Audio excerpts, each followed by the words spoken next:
ఎన్టీఆర్ స్టేడియంలో 35వ national book fair ముగిసింది. ఆదివారం చివరి రోజు కావడంతో పబ్లిక్ పెద్ద ఎత్తున తరలివచ్చారు.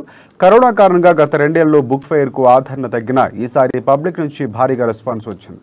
లక్షల్లో బుక్స్ సేల్స్ అయ్యాయి. 11 రోజుల పాటు సాగిన ఈ బుక్ ఫెయిర్ కు 10 లక్షల మందికి పైగా విజిటర్స్ వచ్చారు. లక్షల్లో బుక్స్ సేల్స్ అయ్యాయి.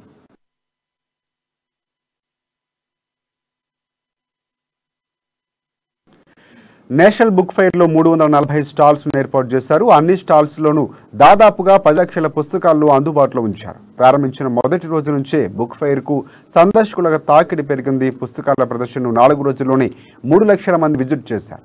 రకరకాల బుక్స్ కొనేందుకు జనం తరలివచ్చారు. తెలంగాణ నుంచే కాకుండా పక్క రాష్ట్రాల నుంచి కూడా తరలివచ్చారు.